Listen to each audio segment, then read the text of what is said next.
Hello नमस्कार दोस्तों। इस वीडियो में हम चर्चा करेंगे राजस्थान एलडीसी भर्ती 2024 की संभावित कट ऑफ के बारे में।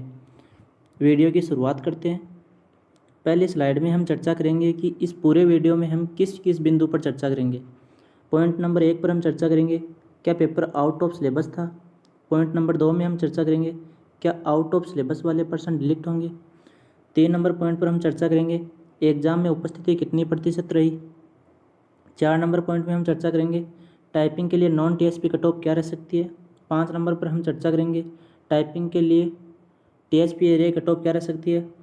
6 नंबर पर हम चर्चा करेंगे क्या टाइपिंग में अच्छे नंबर लाकर फाइनल सिलेक्शन लिया जा सकता है। और अंतिम पॉइंट पर हम चर्चा करेंगे संभावित फाइनल कट ऑफ क्या रह सकती है।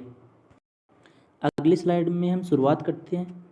पॉइंट नंबर 1 क्या पेपर आउट ऑफ सिलेबस था। तो इसमें यह है कि एलडीसी का जीके वाले पेपर में राजस्थान का इतिहास दिया हुआ था, लेकिन उसमें क्वेश्चन ज़्यादातर इंडिया जीके से संबंधित पूछे गए जो आउट ऑफ सिलेबस थे। कितने क्वेश्चन? लगभग 15 से 20 क्वेश्चन, क्योंकि सिलेबस में ओनली राजस्थान का जीके प्लस भारत की जियोग्राफी थी, लेकिन उसमें भारत का इतिहास के बारे में भी और कुछ वर्ल्ड से संबंधित क्वेश्चन भी पूछे गए थे।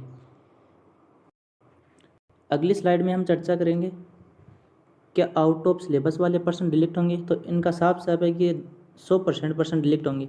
या तो बोर्ड अपनी आंसर की में ही इसे डिलीट कर देगा या फिर ये भर्ती कोर्ट में जाएगी और कोर्ट इन क्वेश्चनों को डिलीट कर देगा।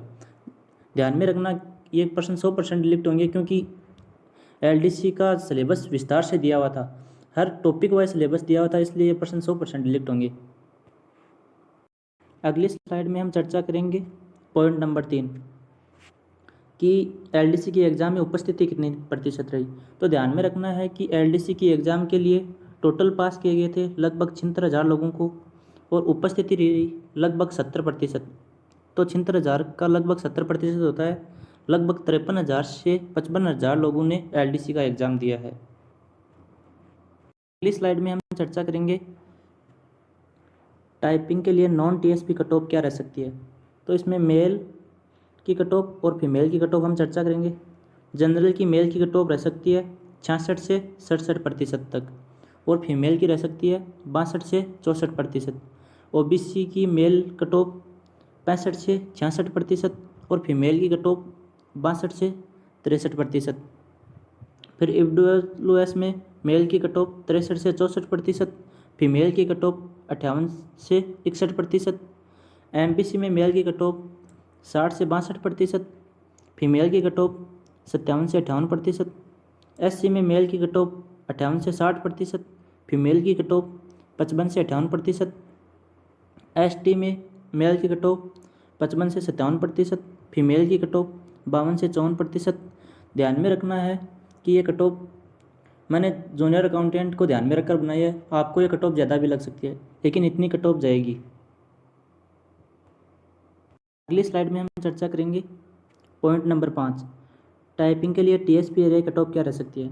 तो इसमें जनरल की कट ऑफ 50 से 52%, एससी की कट ऑफ 48 से 50% और एसटी की कट ऑफ 45 से 47%। इसमें हमने मेल की कट ऑफ की चर्चा की है और फीमेल की कट ऑफ 1 से 2% और कम कर लेना। अगली स्लाइड में हम चर्चा करेंगे संभावित फाइनल कट ऑफ के बारे में। तो ये कट ऑफ टाइपिंग की कट ऑफ प्लस 90 से 100 मार्क्स, क्योंकि टाइपिंग की कट ऑफ जाएगी 200 में से और फाइनल कट ऑफ जाएगी 100 मार्क्स ऐड होकर 300 में से। तो ये है कि जितनी कट ऑफ टाइपिंग के लिए जाएगी प्लस उसमें 100 नंबर 100 नहीं हो 90 से 100 नंबर मार्क्स ऐड करने के बाद जो फाइनल कट ऑफ बनेगी। इसमें यह है कि कभी भी कट ऑफ 100 मार्क्स से ज़्यादा नहीं बढ़ती, इसलिए यह है कि जो 3 गुना में स्टूडेंट पास हो गया वो टाइपिंग की वजह से 1 गुना में शामिल हो सकता है। तो जो टाइपिंग में अच्छे नंबर लाएगा वो फाइनल सिलेक्शन लेके जाएगा।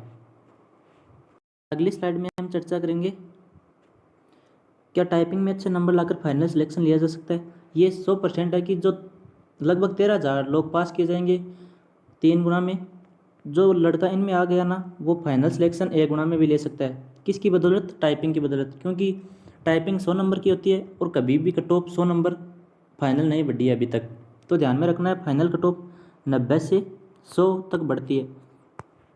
तो जो लड़का 3 गुना में आकर अच्छी टाइपिंग करके फाइनल सिलेक्शन ले सकता है। तो ये वीडियो आपको कैसा लगा ज़रूर बताएं और चैनल को ज़रूर सब्सक्राइब करें। धन्यवाद।